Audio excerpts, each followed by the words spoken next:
मेरे प्यारे दोस्तों को नमस्कार। मुझे लगता है आप यहाँ तक आ गए हैं तो वीडियो पूरा देख के जाना चाहिए, क्योंकि इस वीडियो को देखने के बाद आप शायद कांग्रेस को कभी वोट ना दें। अगर आप सच्चे देशभक्त हैं तो कांग्रेस को कभी वोट नहीं देना है, क्योंकि कांग्रेस हमेशा आतंकवादियों का साथ दिया है। ये मैं नहीं कह रहा, ये अमित शाह जी खुद कहते हैं। देखो, वीडियो को पूरा देखना है आपको। ये सारी आतंकवाद की जड़ पाकिस्तान है और पाकिस्तान कांग्रेस पार्टी की भूल है। पार्टीशन स्वीकार न करते पाकिस्तान कभी न होता। मान्यवर, मैं सदन को याद कराना चाहता हूं, कोटा कानून का विरोध किसने किया था? किसने किया? कांग्रेस पार्टी ने किया। कोटा कानून को रोककर किसको बताना चाहते थे आप? किसको बचाना चाहते थे? कोटा तो आतंकवादियों के खिलाफ था। रहे हैं जिस पोटा एक्ट की बात कर रहे हैं अमित शाह जी, हम सबसे पहले पोटा एक्ट के बारे में समझते हैं। पोटा एक्ट यानी प्रिवेंशन ऑफ टेररिज्म एक्ट, जो 2002 में यह कानून इसलिए लाया गया था जब पार्लियामेंट में 2001 में आतंकी हमला हुआ था। आपको शायद पता ना हो कि ये एक्ट इतना खतरनाक था कि जिससे आतंकवादियों की रूह कांप जाती थी।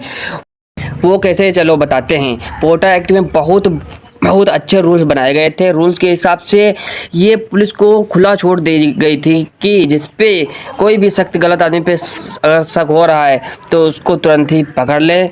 अब कोई गलत देश हित में गलत एक्टिविटी कर रहा है तो उसको 90 दिनों तक पूछताछ कार्रवाई की जाएगी, और इन 90 दिनों में कोई वकील कोर्ट कुछ भी नहीं कर पाएगा, जमानत भी नहीं मिलेगी। और दोस्तों, पूछताछ के समय जो भी सामने वाला जवाब देगा उसे ही माना जाएगा। और एक बात और, अगर किसी को आतंकवादी के बारे में पता हो तो वह पुलिस को सूचना नहीं देता है तो उसके 3 साल की उसको सज़ा हो सकती है। ये भी नियम था। और नियम, और कोई अगर आतंकवादी के साथ या उनकी हेल्प करते पकड़ा गया तो उसके बिना सुनवाई के, आपको पता है, उसकी बिना सुनवाई के डायरेक्ट फांसी, मौत की सज़ा होती। और इस एक्ट का गलत इस्तेमाल ना कोई कर पाए, इसलिए शिकायतों को सुनने और मामलों की जांच केंद्र और राज्य स्तर पर पोटा समीक्षा समिति बनाई गई थी।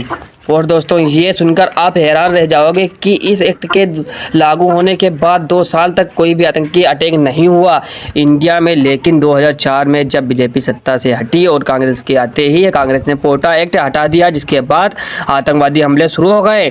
26 नवंबर 2008 को Mumbai attack, Delhi bomb blast, Mumbai train bomb blast और ऐसे ही 45 से 53 बड़े बड़े आतंकवादी हमले हुए, जिसमें से 8000 से ज़्यादा नागरिक और हमारे देश के जवान मारे गए।